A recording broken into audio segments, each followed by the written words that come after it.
Welcome to the Directions Mag GeoInspirations podcast series with Joseph Kerski.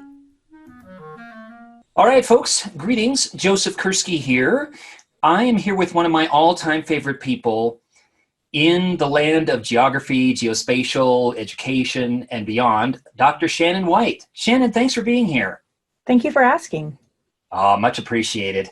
I think many people in these fields, these converging sort of Venn diagrams, if you will, know who you are, but just for the benefit of those who may not know who you are and where you work, could you give us your current position, and then after that, maybe a little background of how you got to where you are? Okay. As Joseph said, my name is Shannon White. I currently work at the College of William and Mary. We are a university, but the second oldest university in the nation. It's in Williamsburg, Virginia, and my current title is GIS Certificate Coordinator. As a liberal arts university, many of the liberal arts universities don't necessarily delve deep into certificates, and so it's a new program here at William and Mary, and I started about a year ago. It's pretty exciting. I took a really interesting path to get here. I probably, in some ways, have become a boomerang. I was born and raised in Williamsburg. I'm named after a place in Virginia. My middle name is Hill. I'm Shannon Hill, Virginia is what I'm named after. And I went undergrad. I was interested in education, and then I took some classes. I did my student observations, and then I sort of wasn't sure if I really wanted to do classroom teaching at that time. And I returned to Williamsburg after graduation and worked at Colonial Williamsburg in costume, and was not with technology at all for about 2 or 3 years. It was kind of neat. And that pathway actually starts at Colonial Williamsburg because I started teaching in this kind of space that's not a formal classroom, and with audiences that are not your typical audiences. They were from cradle to grave and age, and diverse backgrounds, and from all over the world, and it was great. But I did do some work at NC State. That's where my master's and my PhD come from, and that's really where the intersection of education and GIS met. When I took a course in GIS in education, first ever in the nation, thanks to Dr. Marcia Alibrandi. I did my dissertation research around spatial cognition and where students and teachers thought about GIS in the world, as well as where they thought about it in their schools and how they themselves interpreted GIS and instructional technology. I went from there to the University of South Florida, where I spent time as a assistant director of an instructional technology center, where I had 100 teachers who were trainers, training other educators when we were at that nexus of technology in every discipline. And I was teaching teaching trainers how to do podcasts and those types of things when they were brand new. And from there I left because while I love all sorts of technology and am very passionate about learning new technologies, there was a job at the University of Missouri as a geospatial extension specialist. And there were only a handful of us in the nation that had that title. And our whole job was to be a geo-evangelist, to go out and talk about the good things about geography, GIS, and how it could be used in local communities, as well as in schools, as well as in businesses, agencies, government agencies. You name the audience, I have been there. I even have worked with farmers at a Computers in the Farm conference, and how to use GIS and GPS on the farm.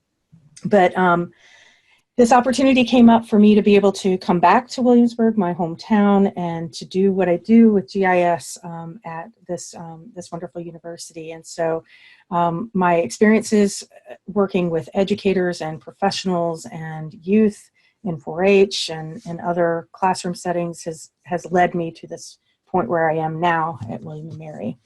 Just for the benefit of the listeners here, I believe I met you right when you were starting your graduate program there at NC State, and you were one of the very few people that were doing research in the effectiveness and implementation of GIS in education. So it's been great to just sit back and see your trajectory and the influence that you've had on, like you said, so many different kinds of groups.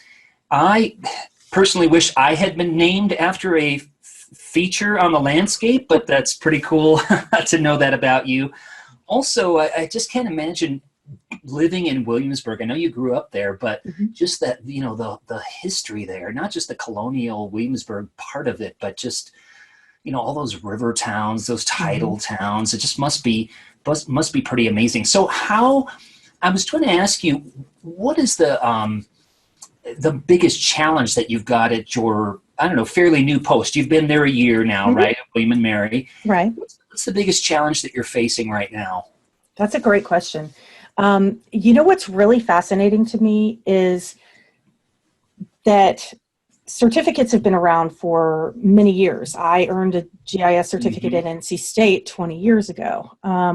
It's new at this university because as a liberal arts university, I have students that major in very diverse things, and I look at them and I go, make that connection for me between your two majors, economics and dance. And the students are wonderful because they're able to articulate that, and because they're able to kind of build upon these varying interests, they can build GIS into so many different types of classes. And since I've arrived, I have been asked quite a number of times to go in and help faculty members think about where GIS fits in their curriculum, which of course is like the perfect sweet spot for me and my background. But it's also really interesting because the technology has changed so much over the past 20 years. And so as someone who struggled with command line and transitions from ArcGIS 3 to ArcGIS 8, remember those 7 to 8 moving into the graphical user interface, we're at that same transition point again with the difference from desktop to ArcGIS Pro and ArcGIS Online.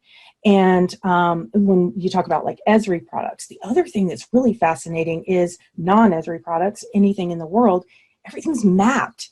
And so when I start talking about GPS and GIS, I don't have to call it GIS, I just call it online mapping. And people, they know it, but they don't always know that background of it. And so that challenge of, yes, so I'm putting a point on the dot of Williamsburg, but if I zoom in more, I can put that point on the building that I work in. Or if I zoom in even more, I can make that point be more accurate to where my office actually is. And having people think about, you know, scale and representation using colors and things like that, it's so easy and accessible, but also asking people to stop and think, where is that value that you're adding? And making sure that your audience understands it. I think that is such a unique space to be in right now. It's super exciting. I can't, 20 years ago, if you had told me we would be where we are in geospatial technologies with drones being able to pick up remote sensed imagery of something that's at a local scale, it's just powerful. And we run into this challenge of people wanting to learn it and then wanting to learn more. All of our classes have wait lists because we literally can't fill. We fill all our seats and we can't offer enough courses. It's an amazing challenge to have. See, you did come around to the challenges, Shannon. Thank you. I did. I have to agree. There is GIS and related technologies, right? We've seen so much evolution, but yet this whole transition between the traditional sort of desktop workflows and having to download everything, and then you produce something and you might put it into an article. Now you create a story map or some other web mapping application, and potentially hundreds or thousands of people could actually look at the results of your research.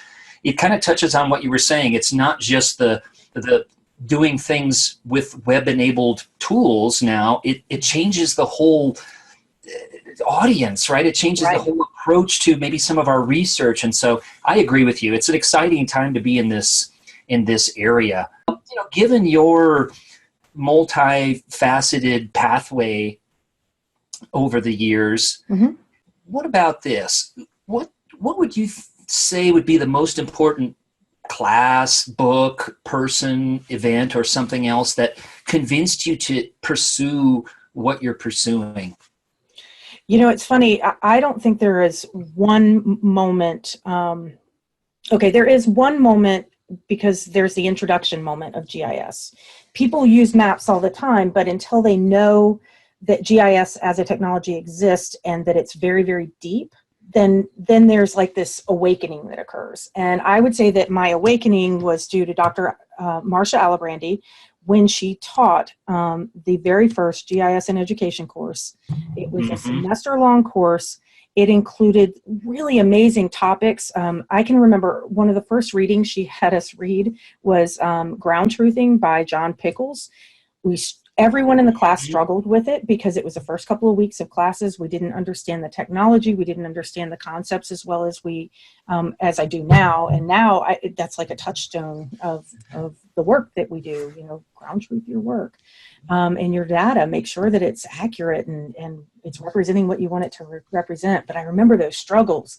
And I started to build a network of people that I still depend on today. If I have a question about something in GIS, I reach out to and reach back to people that I studied with during those times that I was at NC State. But I would not know what GIS was if it weren't for Dr. Marcia Alibrandi and that first GIS in Education course. And then she allowed us to teach it.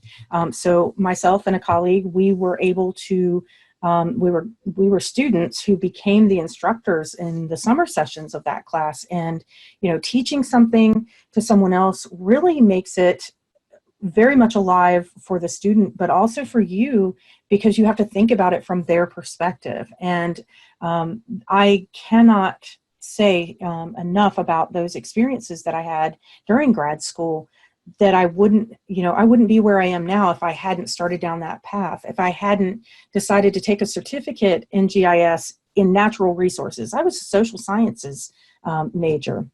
And then, I can go back and say, I always was interested in science, and I had this intersection of social studies and social sciences with science. But GIS really brought all of that together for me in my professional work. And that technology was so new and so difficult at that time for teachers to think of, especially in, say, K-12 education, to think about integrating. And it's been a great ride ever since then. It really has. I can't say enough about those choices to take a random class that someone says, hey, you might like this.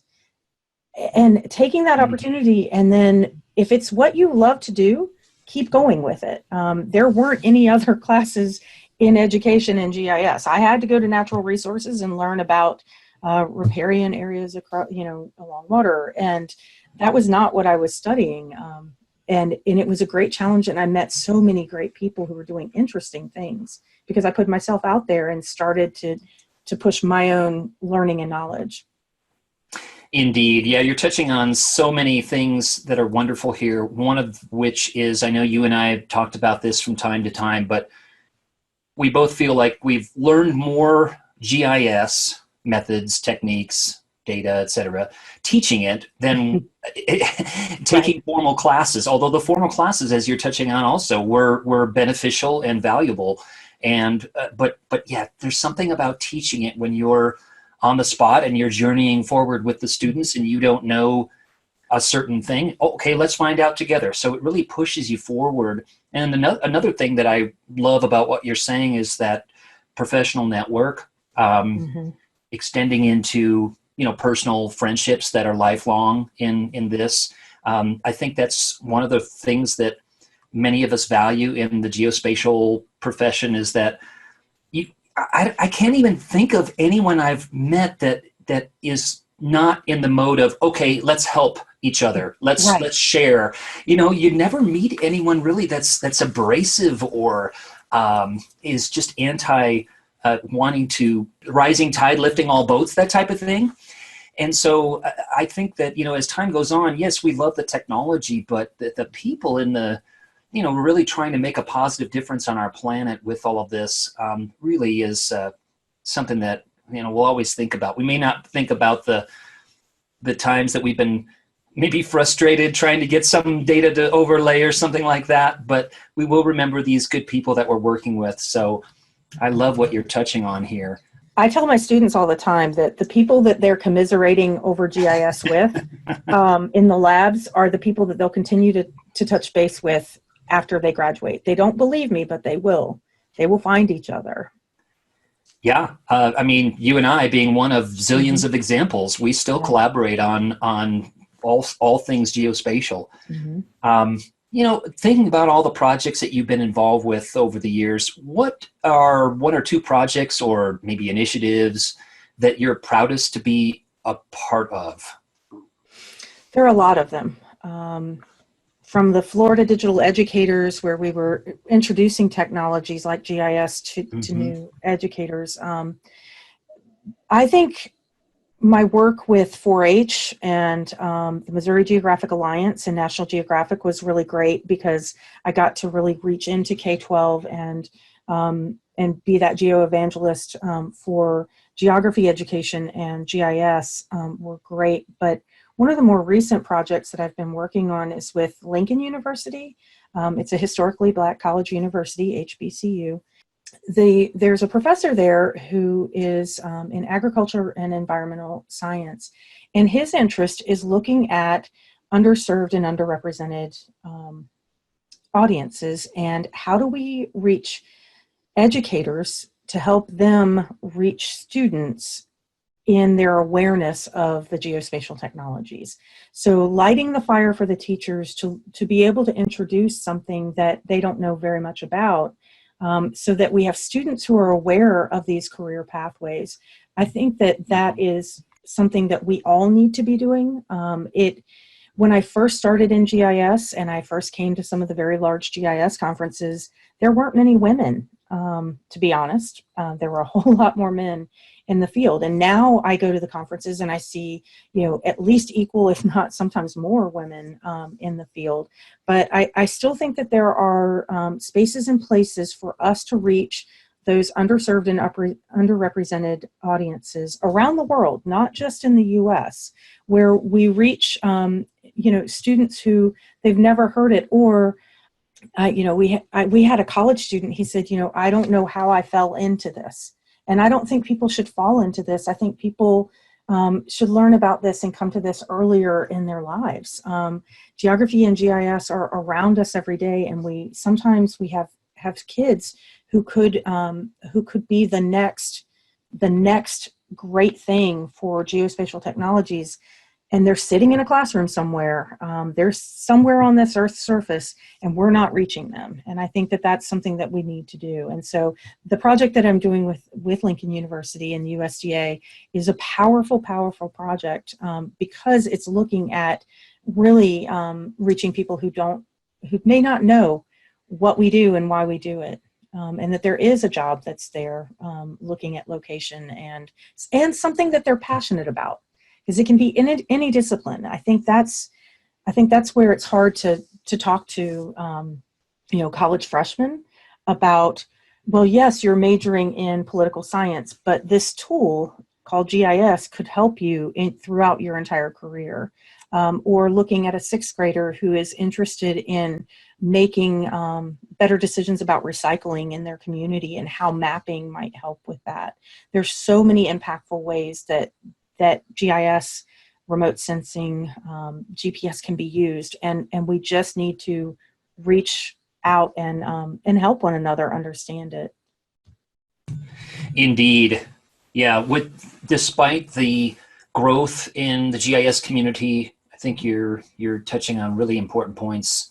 One, we have made lots of progress on the K-12 and informal education side, libraries, museums, 4-H. Those students that attend the S3 user conference, for those of you listening, you may have been inspired by these students as Shannon and I have in the past, but there's only about 15 of them, but they, in some ways, they kind of steal the show. They're awesome, and they're doing animation and really advanced spatial analysis. They don't know that it's hard. They just tackle it and they just do it.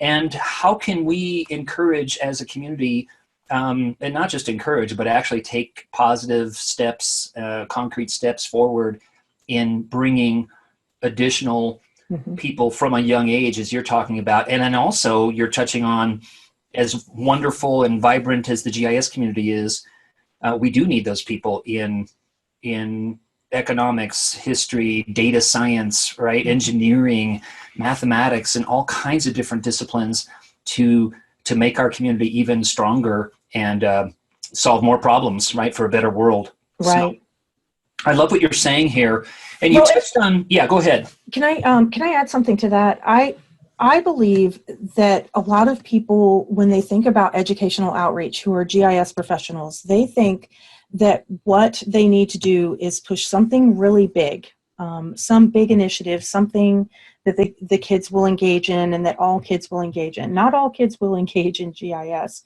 but I do think that there are things that happen in a local GIS office and they have a list of data they need to collect, and there's always something at the bottom of the list. Mm-hmm. You never have enough time to get to it. And kids, especially youth, they really want to be engaged in real world work. They want to go out and make a difference, and they are engaged at a community level in where they live, in their neighborhood, in their community, and in their schools. And if you ask them to collect data for you, I have found that middle schoolers collect better data than undergraduate engineering students. They take it very seriously. It's not just an assignment to them. It's something that someone has entrusted to them. And I think that a lot of professionals need to consider where their partnerships with local schools or local youth organizations can be beneficial not only to the kids, but also to their own organizations in collecting that data that they need, that they may not think about. I did that a lot when I was in Columbia, Missouri. I partnered with the local GIS folks and said, what data do you need collected so that when we're teaching them GPS, we go out and collect where sidewalks need to be fixed. You don't have time to send people out. We can do that. And so we grid it out. There's a little pre-planning ahead of time, between the educator and the GIS professional. But those kids came back and said, hey, you categorize things A, B, C, D, E, F, G. You actually need H, I, J, K, and L because you're missing some things. And they have a voice in it that gives such a different perspective. Indeed. Oft-heard refrain, right, is in education, when are we ever going to actually use this after we graduate, right? And what you're saying is, good point. Let's use a real world project with real data that people actually need, and then those GIS professionals, those city planners, etc., they're the clients basically for the students. And as you said, the students take it very seriously. I love what you're saying, and just for the benefit of the folks listening here, there is geomentor.net and other ways that you can connect with schools if you're a GIS professional. But as Shannon's saying, think big. Think, outside the box of going to a school and giving a presentation is okay, but there's a long-term sort of positive impact that you can make in other ways. Also, I like what you're saying about it doesn't have to be some huge project. It can be something small that the students can just go out and collect in a few hours or a few days, that type of thing, few class periods. And sometimes that can make a huge difference in not only the classroom, but you never know what seeds you're planting, right? And those future students, oh yeah, I remember when we were in 8th grade, we did this, and suddenly I'm on this pathway of being a data scientist or a city planner or whatever. Exactly. Now, Shannon, you touched on this a bit ago, but I wanted to just find out if you had any more things to say about this. The most important thing you think we need to work on as the geography, geosciences, GIS community. Any further thoughts on that? You've given some good advice already, but I wanted to lay it one more time before you. I think that as a community, if you're thinking about, and for me, I have a really broad community. I have multiple communities, and I think most professionals do. And they sometimes disconnect their work and their hobbies and their passions from one another. And I think that sometimes when we find that that confluence of where something we love and where something we do come together, that can be very powerful. But it also has to be something that we are intentional about. Geography education is not always intentional in the US. In addition to that, GIS integration in schools is not always intentional. And if it is intentional, sometimes what you find is that there's a great teacher who's integrating GIS at a school and then they leave or they retire and it doesn't continue. That happens in K-12, that happens at universities. And so intentionality in what we're doing and how we're progressing, but also not being afraid of change and new explorations. I think that we get tied to one type of technology oftentimes, and we don't think about new and different ways it can be used.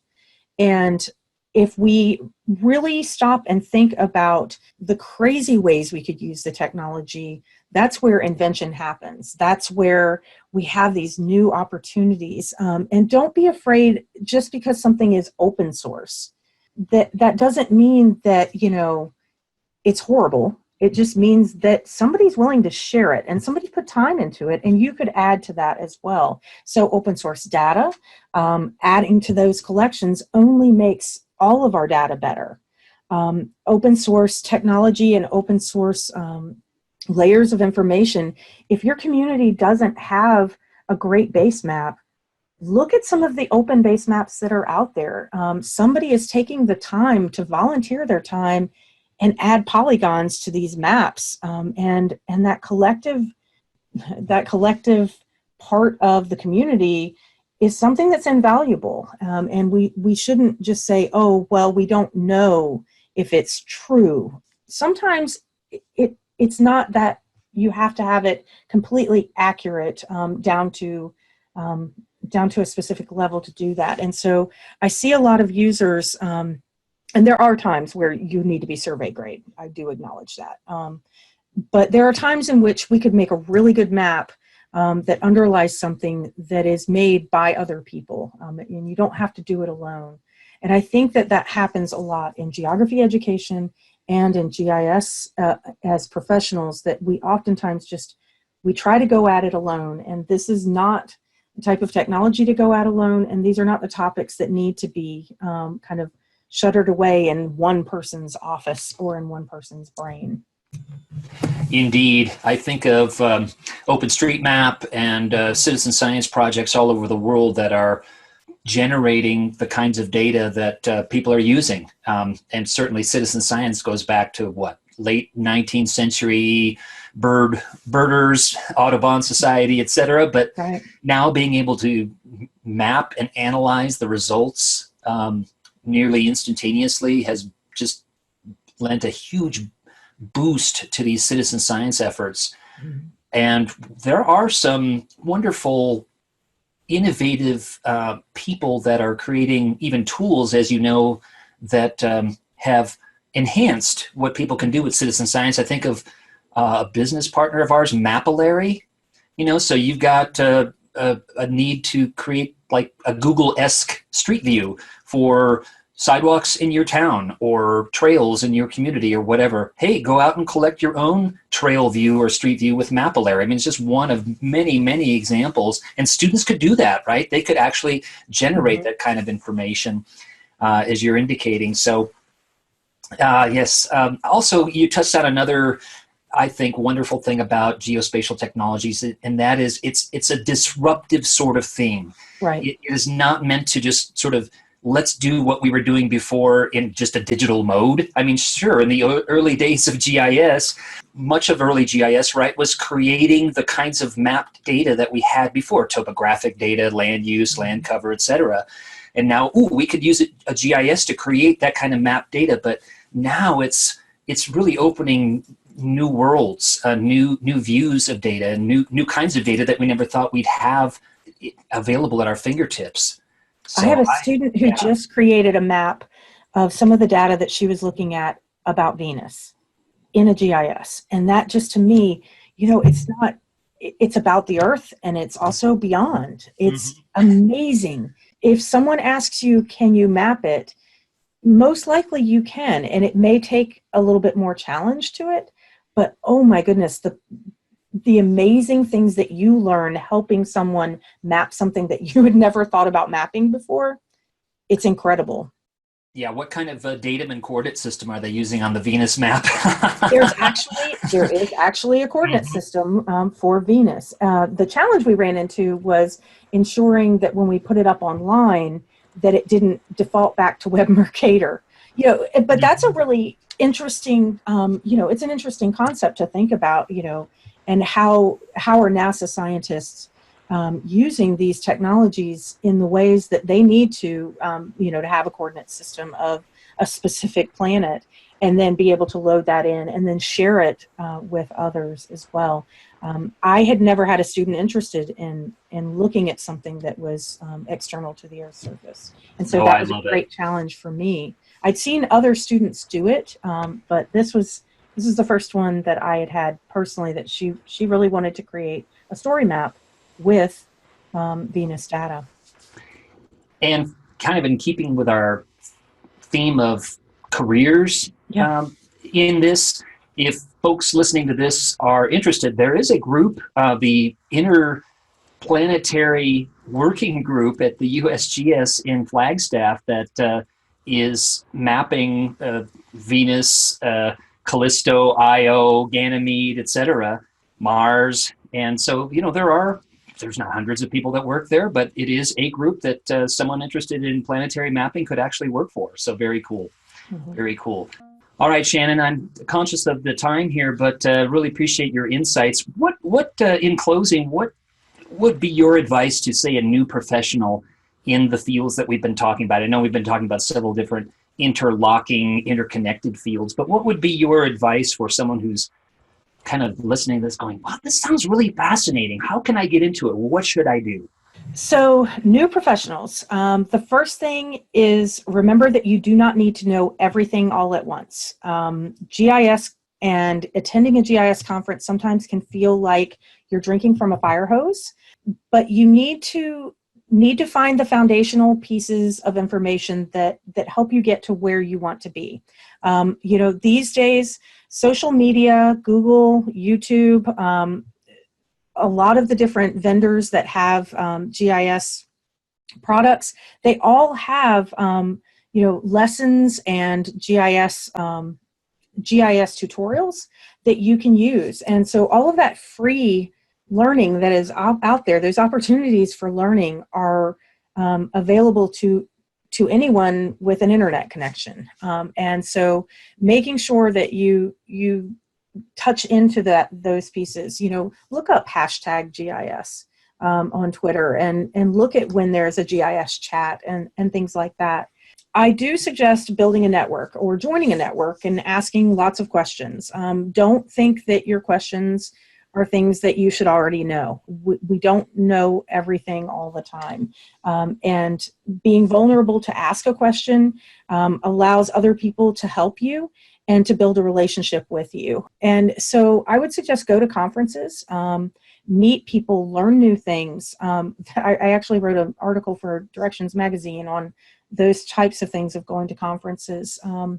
But really think outside of the box and push yourself. Those are the things that have really worked for me.